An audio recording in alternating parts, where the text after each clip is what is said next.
So how does facial recognition work? Most of us, we use these smartphones, and the benefits to us and how it's been introduced is that, it unlocks your phone and it's convenient, and it's also for our safety and security.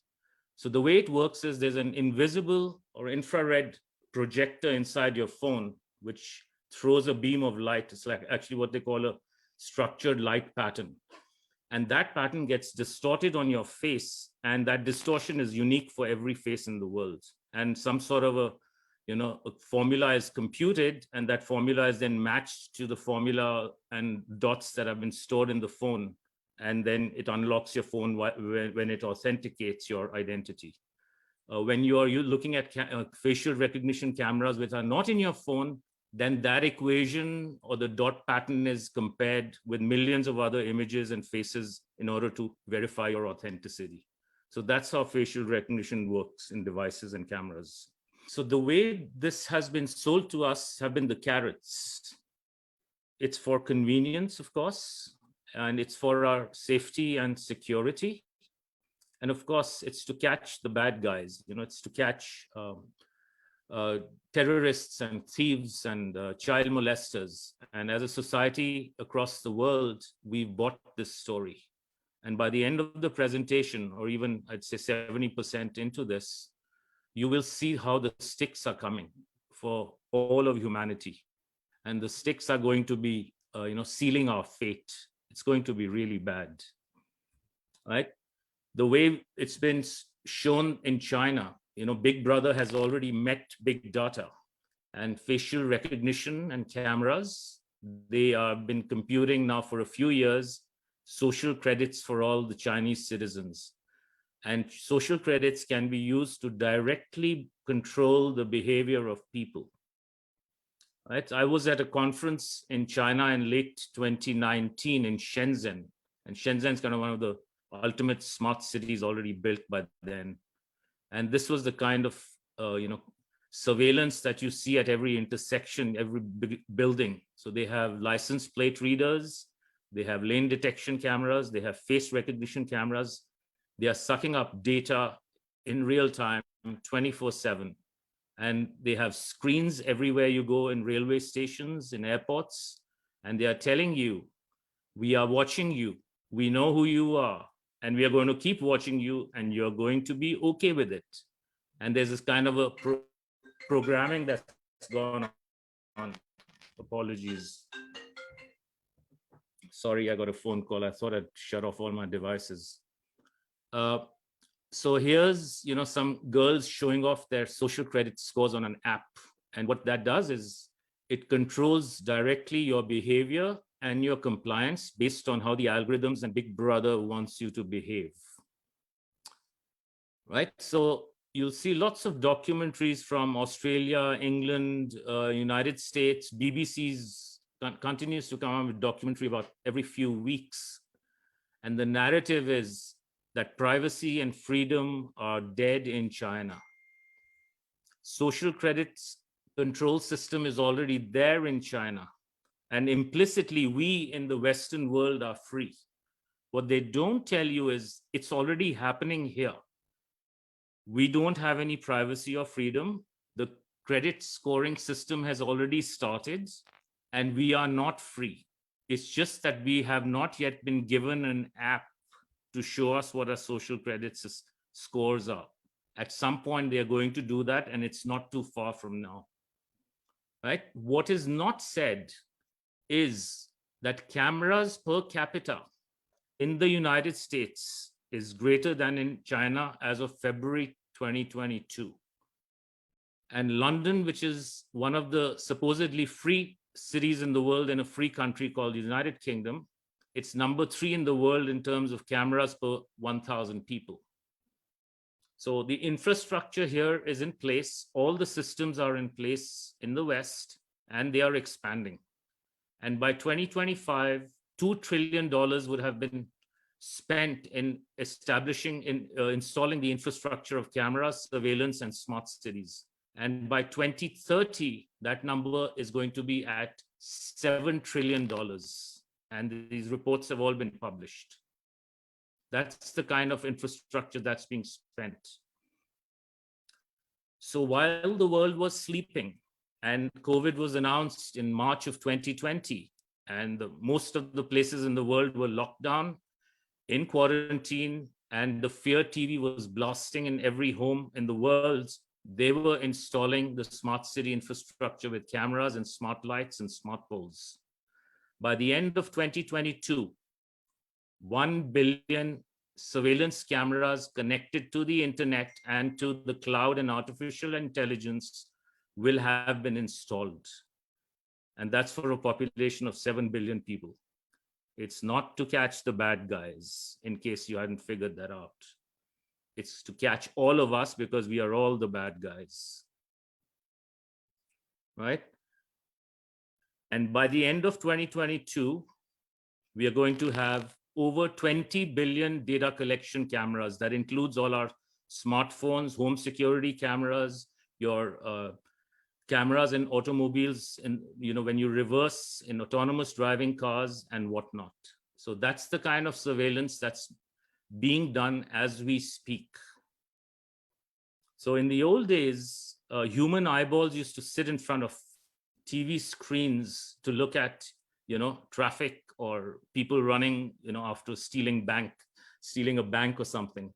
But that is so yesterday. Today we have smart artificial intelligence cameras that are effectively the security guards. They're connected to the cloud, and in the cloud is running artificial intelligence, and it's identifying and analyzing and logging and learning about every human being all the time in real time.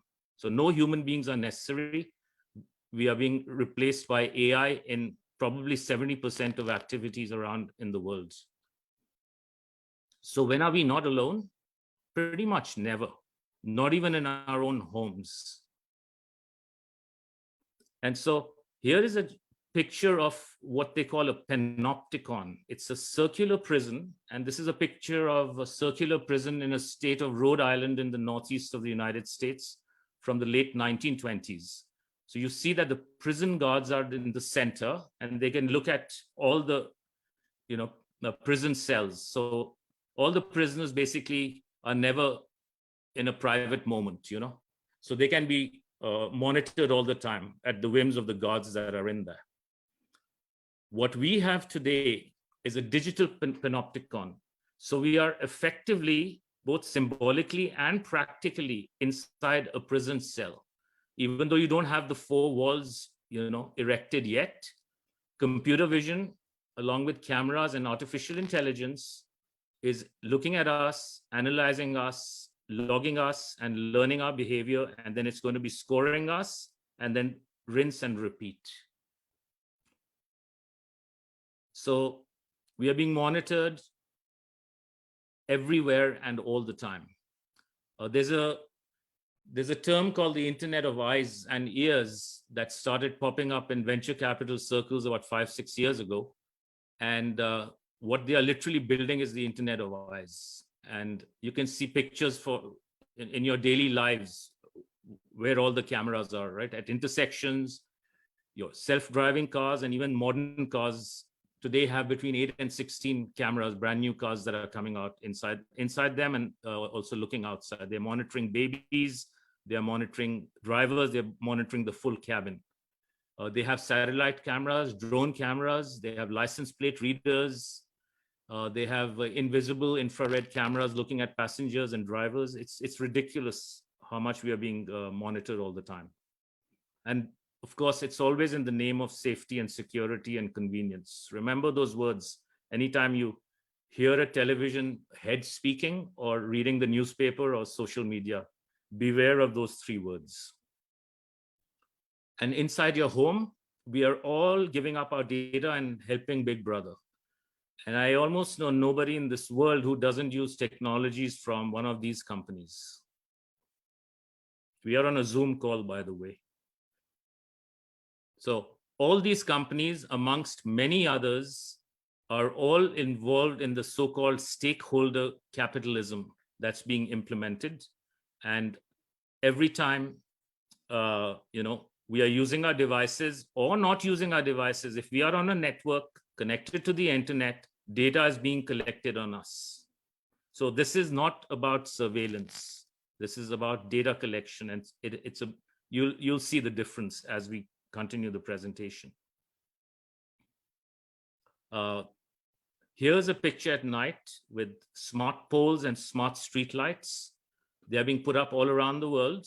The expectation is not the expectation. The reports have said that by 2030, 600 million of these street lights will have been installed around the world. Just think about that. They have these bright, oppressive LED lights, which have kind of gotten rid of a natural darkness in our lives. And I'm going to show you what these are about to do. But this is being sold as smart cities, which is not only for your convenience, it's good for the environment and for global warming and climate change. And that's how they've been ushering these in. Here's an example of a smart pole with a smart city light. They will have speakers to give instructions to people if they don't already in Australia. I think I've seen stuff from Melbourne that already has those. They'll have digital signage. It'll be sold for your convenience, but again, it's about giving instructions to people on how to behave. They're going to have face recognition cameras. They're going to have all sorts of pollution sensors. That's how they're selling it. The top of some of these lights is going to have drone charging stations. Why? Because drones are going to be the new aerial police, along with other things. And they are all going to be wirelessly connected to each other and to the internet. And this is part of the Internet of Things. And these smart cities are about data collection, number one. And we are going to see how they're going to enforce people to behave, number two. So here's an example that's a picture somebody sent me from Canada. And they've installed these things, what look like LED incapacitators. This was funded by the Department of Homeland Security and a company, Intelligent Optical Systems, in 2007 started to develop this. And then the next generation, more modern versions of these were done at Penn State Universities, maybe 20 years after I graduated from that. And I don't know what the level of weaponry they have achieved already, and I'm researching that right now as we speak. But these are known as puke guns or puke rays. What they do is they can send out highly focused, high intensity beams of different frequencies and colors. Before the human brain and eye can adapt to that, they'll change the frequency, and basically it causes intracranial pressure. That's pressure in the brain. It's going to make you puke. It can make you sick. It can cause spinal problems and a whole lot of other problems. And these are already being installed around the world. Even the standard LED lights, and I'm researching this. I'm going to make a presentation solely on smart lights and smart cities next. They will be used to enforce behavior. There are some of them that can see cars up to 300 meters away, humans with their guns or without guns 150 meters away. I've also seen specs that there are certain smart lights that have the ability to see 6 miles away. So what they're installing is not lights for our safety or security or our convenience. They're installing an open air digital prison, and they don't need human guards from 3-letter spook agencies to enforce all this stuff. It'll be enforced through artificial intelligence and all these electromagnetic weapons, whether they are microwave frequencies from towers or from 5G or with LED lights. And for people who don't know what LED is, it's the light emitting diode, and it's done in semiconductor processes, and they can build millions of them in minutes. So far I talked about cameras, face recognition, what is face recognition, talked about cameras, the surveillance infrastructure, how it's being set up, and a little bit on smart cities. Let's see how this now connects to the kind of the primary message of this presentation, and it's about the digital identity. So here is a diagram on the right. This I found in a paper at the World Economic Forum website, and it was published in 2018. And The digital identity, they say, is a new chapter in the social contract. It's a social contract that nobody signed up for and nobody wants, but they are, planting this on us and going to force this on us. And the digital, every entity, person, device, and thing is going to have a digital identity. And once you sign on to a digital identity, the only way you can access healthcare or your bank finances, ability to travel, ability to access the internet, to go to social platforms or do anything in your life, to buy food, you need a digital identity. And how will that digital identity be authenticated? Through your face. So your face is the key to unlocking access to life. And this key is going to be linked to a new type of financial system, which is going to be a combination of carbon credits, your social credits or social score. The technically correct term is reputation capital. And then, of course, your status with respect to vaccines and boosters and injections. And if you don't have enough carbon score, if you don't have enough social score, or you haven't taken your latest booster, your face will not be able to unlock your digital identity, and therefore you cannot access stuff. You will be locked out of the whole new matrix system. And this is what they call central bank digital currency, or CBDCs. They may have minor variations in different countries, but this is essentially the key to understanding what sort of a new world that is going to be upon us once the final switches are turned on. And how does this link to smart cities? Because your face is going to be tracked wherever you're going. Your social score will be updated in real time based on who your friends are, or whether you're social distancing, who you are walking with, when you're walking, when were you supposed to walk, etc., etc. And the universal basic income that they are now starting to give in some countries, that's also about giving carbon credits. Your carbon credits are going to be limited per month, and that's how it's going to go. Right? So your digital identity is really a digital prison, and your face is used to unlock the digital prison if you behave well. And how are they going to implement this? There's a new protocol called Zero Trust in cybersecurity worlds of software and server companies that are implementing this. And so by default, we are going from a world of implicit allow to default deny. So as an example, when you log into your computer, you type in a password. And when you type in a password, you have access to all your browser, your files, your applications.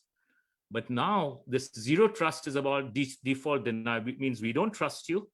And for everything you need to do, you'll be denied initially until you can prove that you're trustworthy. And that trust will come from face recognition and your digital identity. Right? And so this is going to be the new world. It's going to be a world with locks, and anything we want to do anytime, all the time, whether you want to switch on your smart, your smart oven, or open your smart refrigerator, or get into the internet, get into Facebook, you're continuously being monitored by your face and your digital identity. So the concept of HTTPS, which is like secure authentication when you go to websites, everything is going to be removed because the algorithms and AI, they need to keep watching you and how you're behaving. They're going to be scoring your emotions. They're going to be tracking your eye movements, and everything's going to be recorded all the time. So this is where we are going if we allow this to happen. Here's an example of how zero trust principles are going to be used when you go to the new shopping paradigm, where all the doors are going to be digital screens, locked with some very heavy duty plastics or LEDs. And you want to be able to open the door without your digital ID. So digital ID is all about conditional access. So if you have your carbon credits for the month are expired, that door won't open to get beef. if you've had too much sugar for the first 2 weeks and your credits have expired for the sugar, the door won't open to get your orange juice. So these types of doors are going to have face recognition cameras, and your digital ID will be used to unlock these doors. And there's something known as smart contracts. If people don't know, you'll start reading about it. Smart contracts is really the if, then, and else logic that goes behind this digital currency with social and carbon credits. And this concept is called identity as a service. And identity as a service, there are many companies building businesses around it. They leverage companies that do face recognition as a service. And every time your or anybody's face is in front of a camera, there's a chain of corporations making money in real time. So they found everybody's face is another great way to monetize in Wall Street and beyond. And this is also going to be used for geofencing.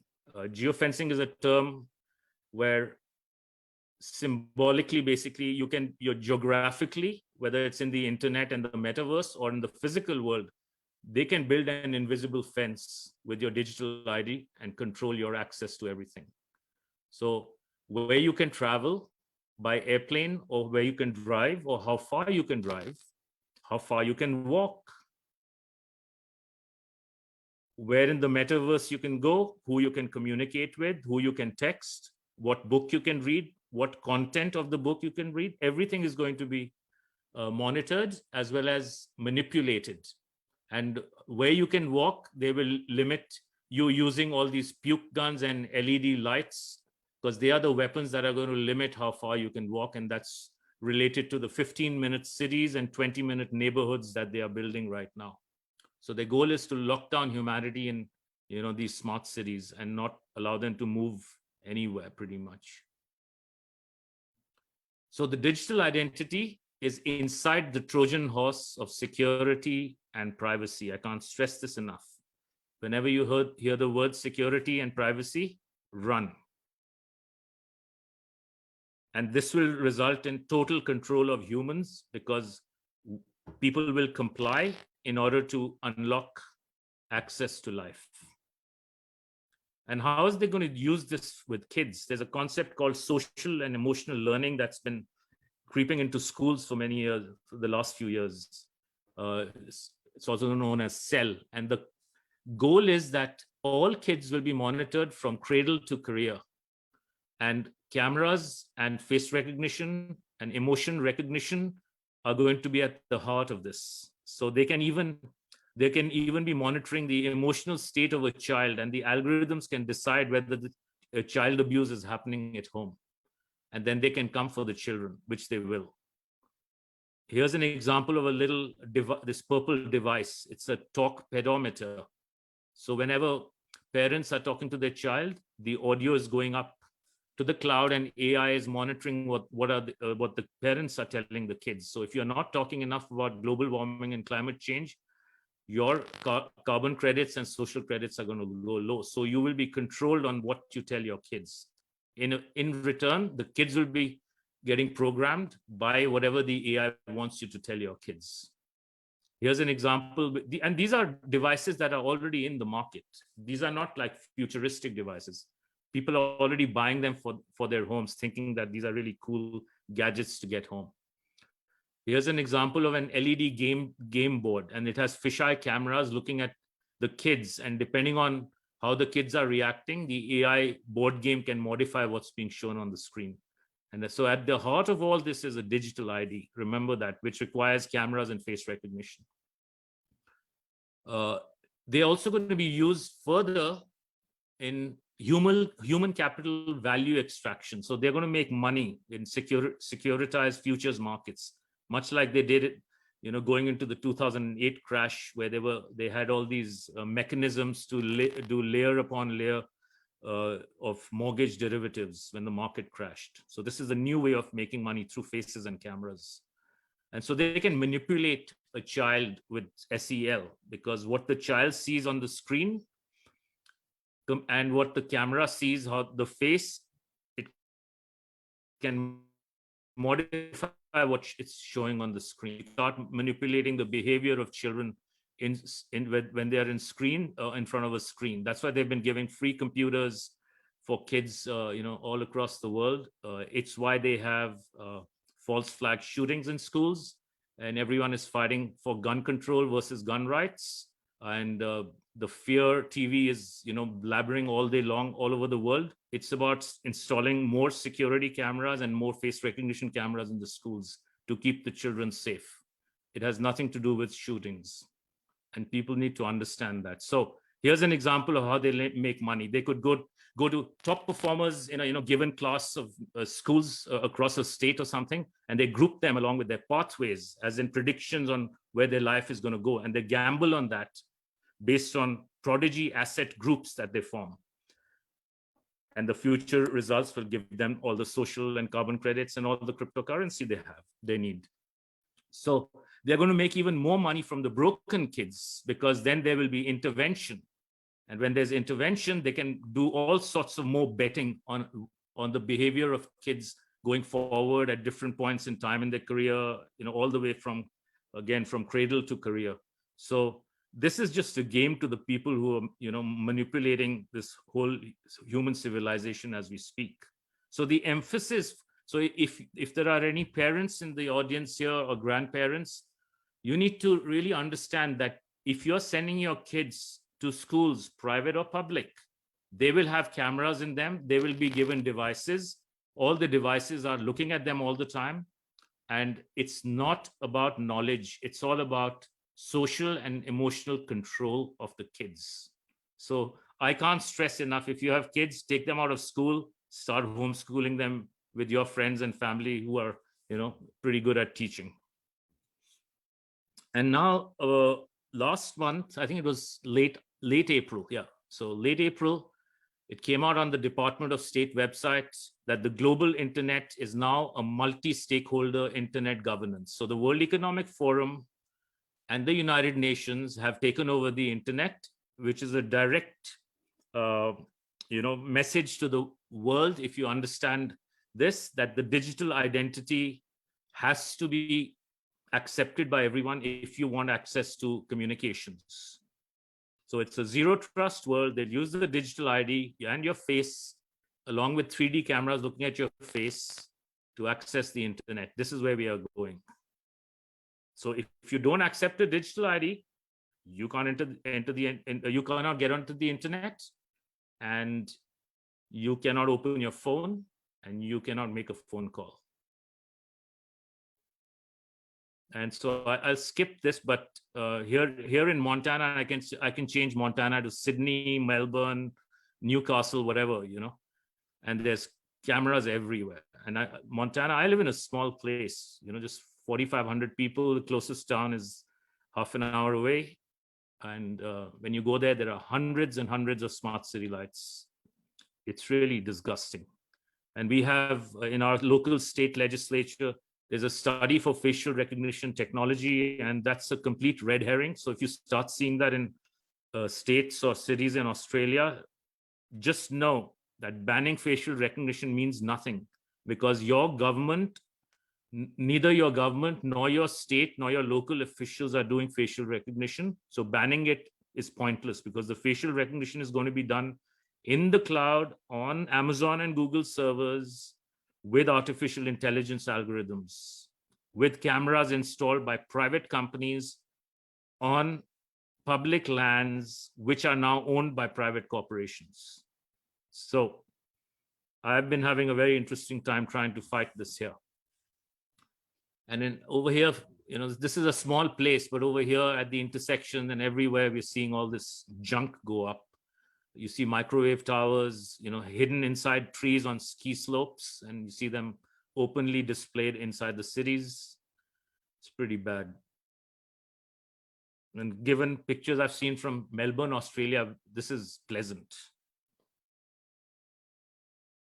And so if you go to retail stores now, they have cameras at self-checkout counters as well as non-self-checkout counters, because they're looking at everything you're buying. There are 4 facial recognition cameras when you enter any foyer now. So they've established who you are when you enter. and they're going to track you every square foot inside retail stores. And then you have the parking lot panopticons that are looking at all your cars and everybody. And then you have 5 cameras at this entrance. So it just goes on and on. This is not for safety and security. This is to track people, to do data collection, identity as a service, and then your digital ID tied to your behavior, your compliance, what you're buying, when you're buying, who you're with, everything. Here's an example of a company called Clearview AI. Investor is Peter Thiel, who's also invested in Palantir and working for Big Brother. And so every human being will be in its database if they aren't already, and they're going to use the facial recognition and the image database for predictive policing and pre-crime for stakeholders. And this movie was Minority Report, which came out probably 15 or 16 years ago. So they were telling us what's coming. It's not science fiction.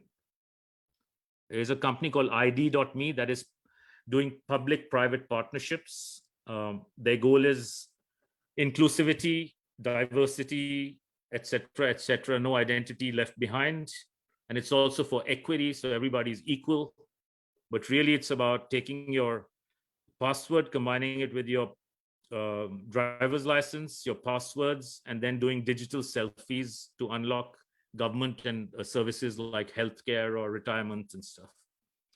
So they are going to suck us all into the digital ID system one way or the other. And people need to understand that so that they can say no. Because once we accept a digital identity, it's game over for human civilization. Everybody will be fully controlled and you will behave in exactly how they want you to behave. A few weeks ago, I was watching a talk by Yuval Harari. He's a spokesperson and an author for the World Economic Forum, and he presented this danger formula where I'm so sorry. B times C times D equals R, where B is biological knowledge that they are picking up through your smartwatches, your PCR tests, your DNA tests. Compute power is all the compute power on the servers. That's unlimited now. They're printing all the money in the world to make as many servers to collect our data and compute. And then the D is the data they are gathering from the smart cities and all the sensors. And B, so this is gives them the ability to hack humans in their transhuman agenda for those people who've been doing research. What we can do, and they're trying to censorize everything, what we can do is to minimize the data we give them. If we are able to take out the sensors, take them down legally, work with your sheriffs and whoever your authorities are, and educate them on what's coming, and tell them that this is going to be really used for extremely nefarious purposes, right? So just another way to think about it is artificial intelligence is the beast. You cannot get rid of AI. It's already there and it's the beast. The beast needs food. Data is the food, and the data conduit is all the sensors, the smart city infrastructure, the 5G towers, your telephone, your cameras at home, your microphones at home, cars and everything. They are the data conduit. So in order to stop the beast, you need to get rid of the data conduit. The data is going to be there because humans are going to do everything all the time, right? We're going to meet our friends, we're going to go here, whatever. So it's the data conduit which needs to be addressed. You can't address the data, you can't address AI. Because data and the sensors, they feed the beast. I'll say it again. And so the final lockdown requires cameras and face recognition sold to us as privacy and security. And that face is now used for digital ID, which is linked to a central banking digital currency. And that's the final lockdown. So we are always in lockdown mode, always. And so call to action is no digital ID, which means no face recognition, no cameras. look up and observe. Cameras, LED lights, street lights, smart cities. These are installed incrementally and they are done at night, and people are looking at their phones, so they don't observe what's being done to them. Parents, go to your schools and take action. There are cameras in, parking lots, in the hallways, in the laptops, and everywhere. So your kids are being monitored, and the SEL scoring is begun, and they are being manipulated. And figure out in your areas who installed, authorized, and funded the smart city surveillance infrastructure. I've managed to decode it here. But it's very hard for the local politicians. Right now, they're finding it very hard to kind of address these issues. So we have to come up with other creative ways to address this. And if anyone wants to reach out to me independently, I can, share with them, what all I've uncovered and how they've done it so successfully. Right. So, but the real thing is that in your local neighborhoods, we, the people, didn't ask for these monstrosities. We don't want them. And we need to let everybody know that it's our land. We are living here. We don't want this stuff. Right. So basically, the whole infrastructure that's been set up, we have silent weapons that have been installed and are pointing at us. And once the final switches are turned on, humanity will be in invisible chains. And most of the world won't even know what happened because they'll be watching TV. So turn off your televisions, please. And that concludes my presentation.